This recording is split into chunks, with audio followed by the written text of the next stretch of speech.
All right, so in our first video on chapter 37, we talked about kind of the beginnings of decolonization, a lot of the topics and points we want to kind of review, look over, make connections with, and then also talked about India and their independence movement, also leading into the partition between India and Pakistan, and also a little bit Bangladesh, and then also introducing the idea of non-alignment, which was spearheaded predominantly initially by India.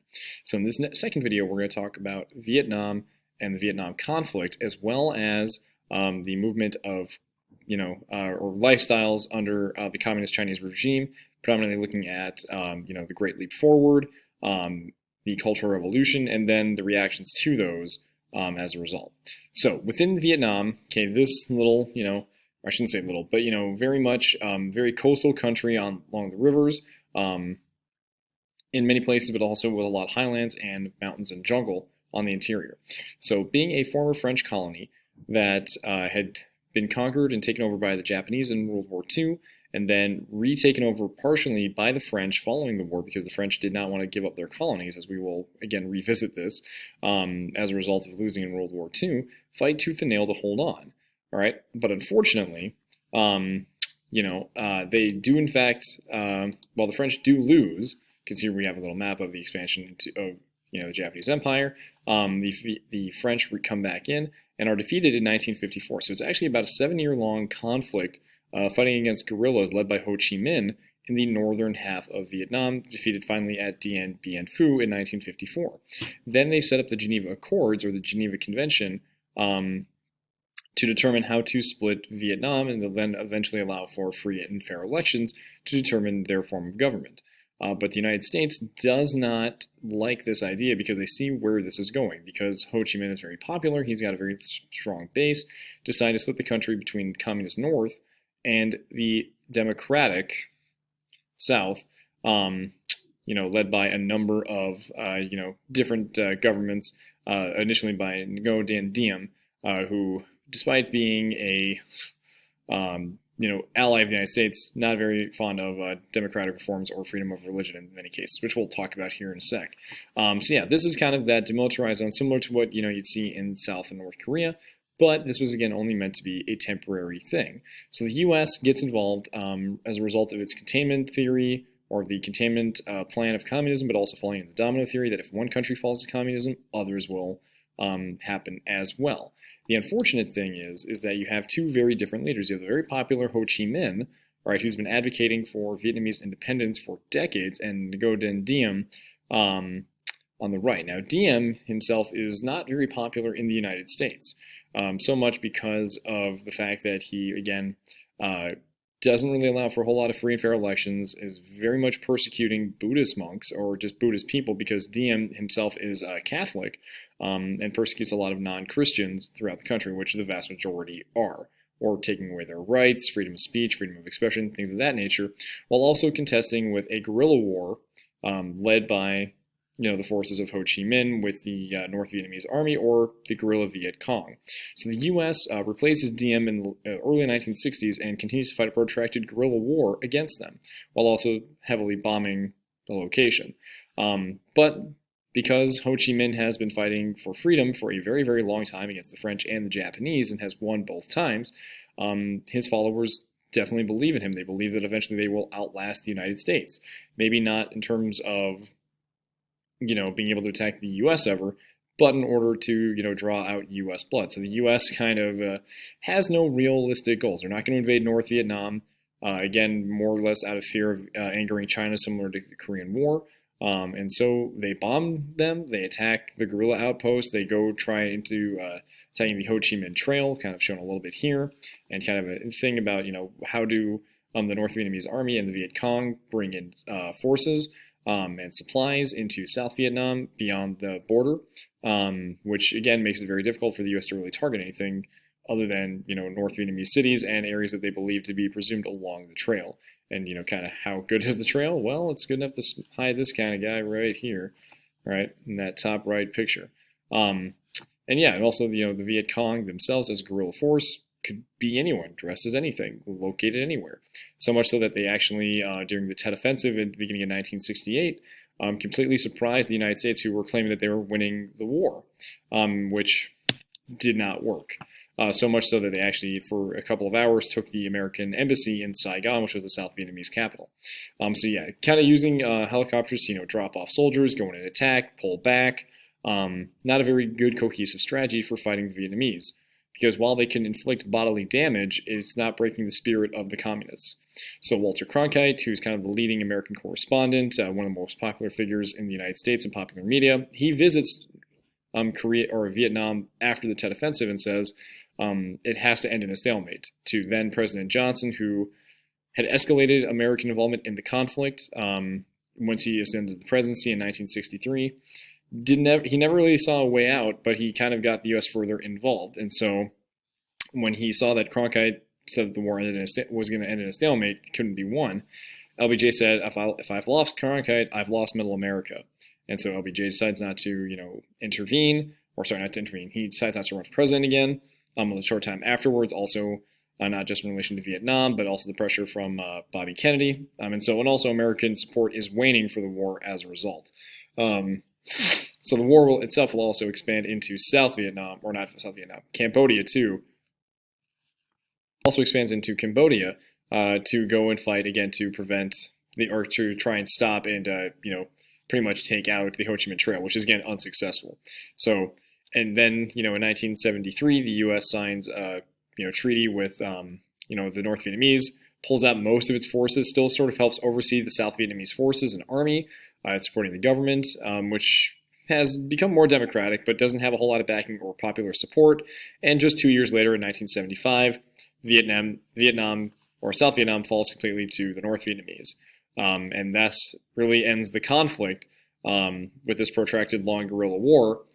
And again, kind of shows the unfortunate misgivings and intentionality of both the French to hold on to their colony and the U.S. to prevent a expansion of communism in Southeast Asia based on those actions.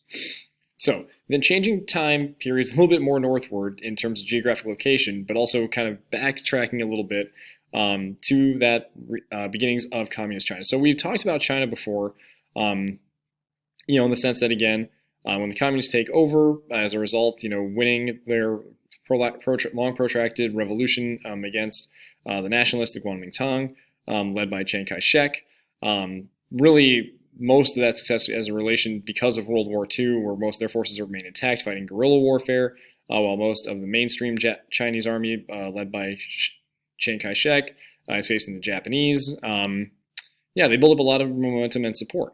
So when the communists take over, 4 years after the war itself ends, many of the industrialists and the wealthy abandon China for Taiwan, which had been under Japanese control but still considered, again, Chinese territory. And the U.S. gives aid, support, and protection to Taiwan and essentially cuts off really any open communication with the communist mainland of China. All right. So China, again, going back to the previous chapter, it was initially aided by the Soviet Union, but then split over the Soviet Union's influence of control, of the trade, of how they should run their stuff, territorial issues. So by the late 50s, early 60s, China is pretty much trying to create its own sphere of influence in Korea and Southeast Asia, but also trying not to overstep its bounds with the United States.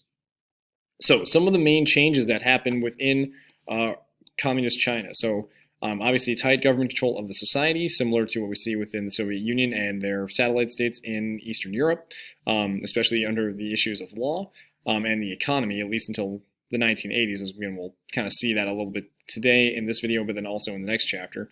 And then also controlling the politics over the Communist Chinese Party. And again, consider how much of this is really a change or continuation from previous Chinese governments, either from Chiang Kai-shek or the previous dynasties like the Ming, the Qing, the Yuan, Song, and Tang dynasties.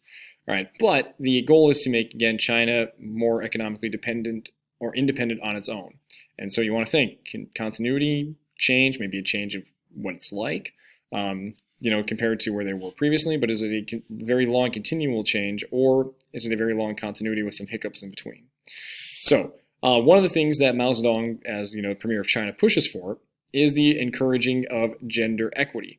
So more equity between women in marriage and divorce, allowing it to be legal, legalizing abortion, ending foot binding, and also changing traditional marriage, family, and gender roles and practices within China, again, based along, again, those more gender equity positions.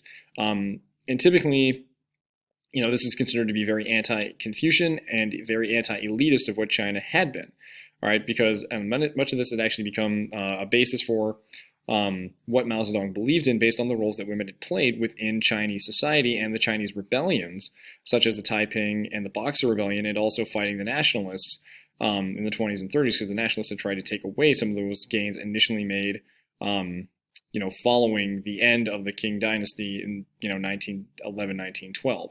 So again, pushing for more gender rights against more traditional Chinese values about women's domestic roles and role in the family and in jobs.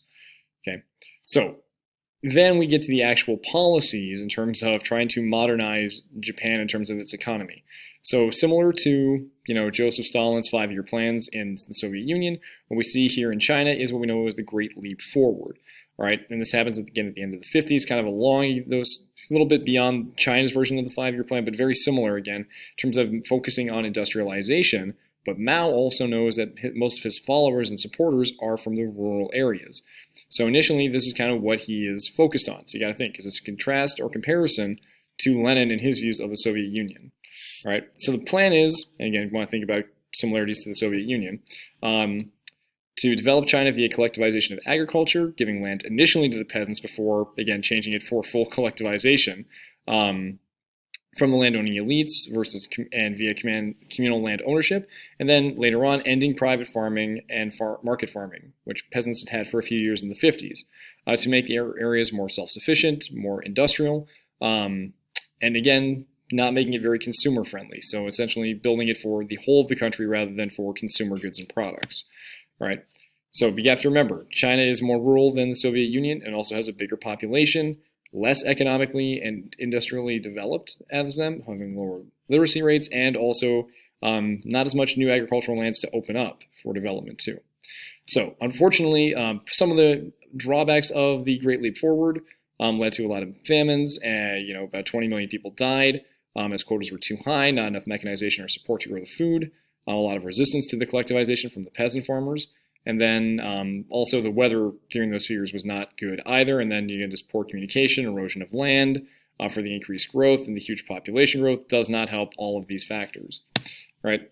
Then from the Cultural Revolution, okay, essentially again to reignite the spirit of communism by Mao to essentially weed out capitalist ideals within China. Kind of pushed for with propaganda, the young generation that had grown up now under the communist regime following World War II, been indoctrinated in it to essentially go expand the Chinese purpose, the cultural pieces of communism under the place to kind of root out capitalists and enemies of the state. So you kind of suspected enemies, about 500,000 are killed, many others arrested or forced to work on farms, which leads to a softening of the practices and rules under Mao once he dies in the 70s. So this is kind of preempting what's going to happen in the 80s and 90s. So kind of a snapshot here, and this would be good to examine here in the notes. The industrial growth is good. You can see kind of between 1949 and 1976 when Mao dies, the amount of stuff that's produced annually or during that entire time period. Okay, industrial workers also grows. Scientists and technicians grows. Better doctors, more agricultural output. But the population is also growing at massive rates at the same time. Overall life expectancy increases, but the number of people killed as a result of repression does increase. Okay, that's in the counter-revolutionaries here. People labeled as rightists, and people dying during the Cultural Revolution. Those dying during the Great Leap Forward at the end of the 50s and early 60s. It's a very, very high number for industrialization.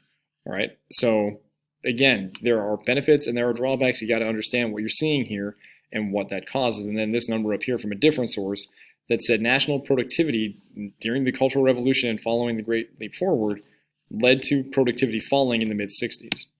All right, so China itself would become more open to investment and trade under Deng Xiaoping, but that led to more conflicts between the economic and political issues, such as what we see here in Tiananmen Square, with people who had been Western educated, brought that back to China, wanting more democratic forms, being violently repressed to the point of that. So similar to what we see in Hong Kong now within that. And so even when you look today in Tiananmen Square, you don't see any remnants of that from the 80s, or when you Google it in China, you see nothing.